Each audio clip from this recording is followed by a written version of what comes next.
بہت شکریہ، آپ نے ہمیں وقت عنایت فرمایا۔ آپ کیا سمجھتے ہیں کہ رمضان المبارک میں جو افطار کا دسترخوان ہے، کیا جس طرح یہ خاندان میں محبتیں بانٹتا ہے، کیا ہم مساجد کے اندر دسترخوان لگا کر مختلف مسالے کے لوگوں کو اکٹھا بٹھا کر امت کے اندر وحدت کا پیغام نہیں دے سکتے؟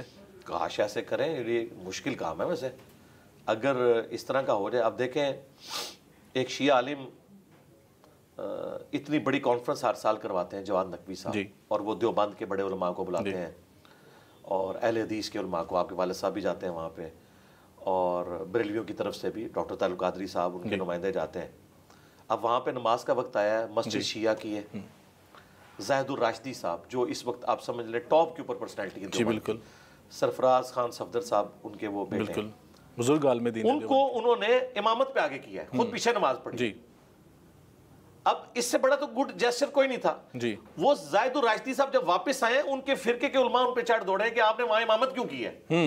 یار پیچھے پڑھنا بھی جرم، آگے کھڑے ہو کے پڑھنا بھی جرم، پڑھانا بھی جرم۔ اب اندازہ کریں، پیچھے پڑھتے تو انہوں نے کہنا تھا کہ جناب پڑھنی تھی تو امامت کرواتے ہیں نا آپ امامت بھی کروا لیے تھے، آٹا گوندے ہلدی کیوں ہے؟ وہ اگلا ایک مسئلہ انہوں نے کھڑا کر لیا۔ اور اس میں مجھے ایک تفنن کے طور پہ بات یاد آئی، ہم اپنے ایک دوست ہیں لاہور میں افتخار صاحب، تو ان کی ہاؤسنگ کالونی میں انہوں نے ایک پروگرام ارینج کیا تھا، ان کی غامدی صاحب سے دوستی بھی تھی، زہر کی نماز کا وقت آیا نا تو غامدی صاحب بھی آئے تھے، میں نے کہا سر نماز آپ پڑھائیں گے، ہم آپ کے پیچھے پڑھیں گے، ہمارے لیے اعزاز کی بات ہے، اتنی بڑی علمی شخصیت۔ تو اور پھر میں نے ساتھ کہا میری آپ کے پیچھے ہو جائے گی، میں اس چیز کا قائل ہوں۔ تو انہوں نے کہا انجینئر صاحب آپ کی تو میرے پیچھے ہو جائے گی لیکن میری آپ کے آگے نہیں ہوگی، ٹھیک ہے؟ تو انہوں نے تفنن کے طور پر، ان کی حصے مزاح بہت زبردست، انہوں نے کہا میری آپ کے آگے نہیں ہوگی، کیونکہ لوگ باتیں کریں گے کہ یار ایک داڑھی والا بندہ پیچھے کھڑا ہے۔ تو خیر ان کی ایک محبت ہے، انہوں نے مجھے مسئلے پہ آگے کر دیا، میں تو اپنے آپ کو اس قابل نہیں سمجھتا۔ تو یہ والا مسئلہ اتنا بڑا ہے، آپ دیکھیں سید بلال قطب صاحب آئے تھے، وہ کہہ رہے تھے میں رمضان نشریات میں علماء کو جب ایک پلیٹ فارم پہ بڑی اچھی باتیں کر رہے ہوتے ہیں، جیسے ہی نماز کا ٹائم آتا ہے مغرب کا تو وہ کہتے ہیں میں اپنے مدرسے جا کے پڑھاں گا، کیونکہ انہیں خطرہ ہوتا ہے کہ اگر یہاں سے کوئی ویڈیو نکل گئی کہ میں کسی بریلوی کے پیچھے پڑھ رہا ہوں یا کوئی بریلوی اہل حدیث کے پیچھے پڑھ رہا ہے تو لوگوں نے کہنا ہے کہ یہ آپ ہم جمعے کے خطبوں میں تو کہتے ہیں ان کو چندہ بھی نہ دو، خود نمازیں ان کے پیچھے پڑھتے ہو، بالکل وہ وائرل ہو جاتی ہیں پکچرز۔ اچھا ان کو اندر سے پتا ہے کہ یہ معاملہ اس بڑے لیول کا نہیں ہے، یہ اپنی پبلک کے ڈر کی وجہ سے ان کو اتنا بگاڑ چکے ہیں کہ اب پبلک اس میں قصور کس کا ہے؟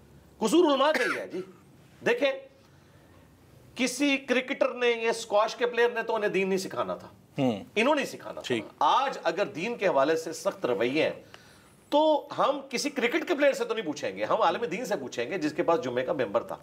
جن لوگوں نے، غامدی صاحب نے ایک بڑی اچھی بات کی تھی ٹی وی پروگرام میں، انہوں نے کہا کہ علماء جو رمضان نشریات میں بیٹھ کے میٹھی میٹھی باتیں کرتے ہیں نا، جمعے کے خطبوں میں بھی اگر 52 جمعے اس طرح پڑھائیں نا تو نفرتیں لوگوں کی ختم ہو جائیں گی۔ یہ وہاں پہ جب ایک دوسرے کو کافر کہتے ہیں، ایک دوسرے کے پیچھے نماز نہیں ہوتی، اور پھر کہتے ہیں ایک دوسرے کو چندہ دینا حرام ہے، کیونکہ وہ یہ چاہتے ہی نہیں کہ ان کا چندہ دوسری مسجد میں جائے۔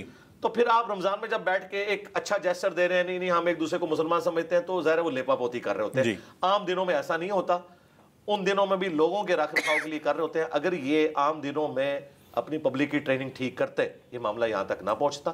اس میں مجرم یہ لوگ ہیں، ہم کس طرح کہتے ہیں کہ پولیٹیشنز مجرم ہیں، ہم کس طرح کہتے ہیں کوئی فٹ بال کا پلیئر مجرم ہے، بھئی کسٹوڈین جو ہے وہی ہے۔ اور جب دین کا معاملہ ہے وہ عالم دین سے پوچھیں گے کہ بھائی تو نے کیا ٹریننگ کی تھی ان کی کہ یہ اس لیول تک معاملہ پہنچ گیا، اور معاملہ تو ان کے بڑوں نے خراب کیا ہے، پچھلے لوگ چاہیں بھی تو بہت مشکل کام ہے۔ یہ بتائیں کہ یہ کون سے انسٹرومنٹ ہے جو یہ بتاتا ہے کہ اس کے پیچھے نماز ہو جاتی ہے، یہ اس کے پیچھے نماز نہیں ہوتی؟ کیا نماز کی قبولیت کا پتہ لگ جاتا ہے؟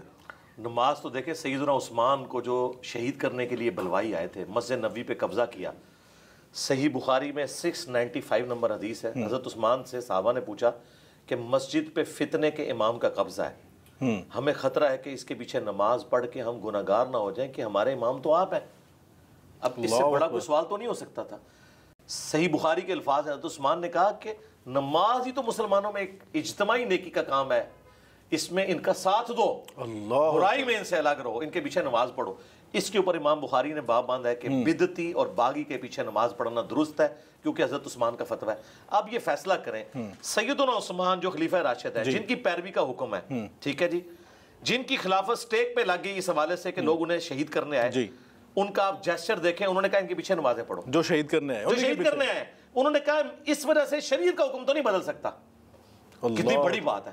عبداللہ ابن عمر کے بارے میں سنن کبریٰ البیہقی میں آتا ہے، وہ خوارج کے پیچھے بھی نماز پڑھتے تھے، اور وہ کہتے تھے جب خوارج ہمیں مسلمانوں کے قتل پہ بلائیں گے نا ہم ان کا ساتھ نہیں دیں گے.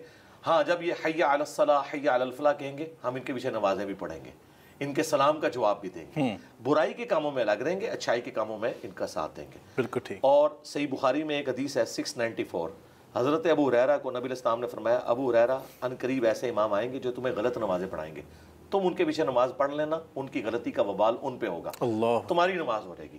نماز میرے بھائی جو مسلمان ہے نا, خواہ وہ اہل بدعت میں سے ہو, ٹھیک, خواہ وہ کلمہ گو مشرکی کیوں نہ ہو, میرے نزدیک کلمہ گو مشرک, ہاں عمل شرکیہ لیکن عقیدے میں وہ کافر نہیں ہے, اسے تعویل کی غلطی لگی ہے تو اس کے پیچھے نماز درست ہوگی. آپ اس کے اوپر یہ فتویٰ نہیں لگا سکتے. اگر آپ نے کہا نماز درست نہیں تو پہلے ان کو اسلام سے نکالنا پڑے گا. مجھے بتائیں, میں معصومانہ سوال کرتا ہوں خصوصاً اہل حدیث حضرات سے کہ یہ جو بریلویوں کے بارے میں, شیعہ کے بارے میں اتنا ہارڈ سٹانس رکھتے ہیں, آپ سے زیادہ سخت ہیں سعودی علماء. انہوں نے تو کہیں پابندی لگائی کہ بریلوی اور شیعہ جو حج کے لیے نہیں آ سکتے, حرم کی سرزمین میں مشرک کا داخلہ منع ہے. انہیں پتہ ہے کہ کلمہ گو مشرک ہے. فتوے ضرور انہوں نے لکھے اس حوالے سے, مطلب آپ ان کو کلمہ گو مشرک کہہ رہے ہیں. کلمہ گو مشرک ظاہر شرک تو ہو رہا ہے نا, جب قبر سے کوئی جا کے جھکتا ہے اس سے مانگتا ہے. کلمہ گو مشرک ہے, کافر نہیں.